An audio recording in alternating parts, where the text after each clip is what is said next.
বল্টুর শিক্ষক বল্টুকে বললেন, তুমি তো দেখছি কিছু পারো না। শুনো, কাউকে বলবে না যে তুমি কিছু জানো না, বলবে তুমি সব জানো, মনে থাকবে তো? বল্টু বলল, আচ্ছা স্যার। তারপর বল্টু বাড়িতে ফিরল। ফিরেই মাকে সামনে পেল। মাকে বলল, মা আমি সব জানি। তখন বল্টুর মা বললেন, আরে দূর বুকা, তোর পাশের বাড়ির আঙ্কেল তো শুধু চা খেতে এখানে আসেন, এর চেয়ে বেশি কিছু না। এই নে 100 টাকা, মুখ বন্ধ রাখিস। বল্টু তো অবাক। এরপরে বল্টু তার বড় দিদির সামনে এসে দাঁড়ালো এবং তার বড় দিদিকে বলল, দিদি আমি সব জানি।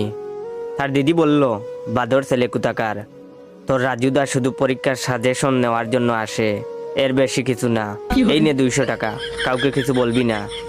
বল্টু এবার তার বৌদির কাছে গেল এবং বলল, বৌদি আমি সব জানি। তখন তার বৌদি বলল, এক চড় দেব, সব জানিস যখন মুখ খুলিস কেন? এই নে 500 টাকা, মুখ খুলবি না। বল্টু তো খুশিতে আত্মহারা। তারপর বল্টু তার বাড়ির প্রতিবেশীর কাছে গেল এবং বল্টু বলল, কাকু কাকু আমি সব জানি। তখন তার প্রতিবেশী বললেন, সব জানিস যখন তাহলে আর কাকু বলে ডাকছিস কেন? আয় খুকা, আমার বুকে আয়।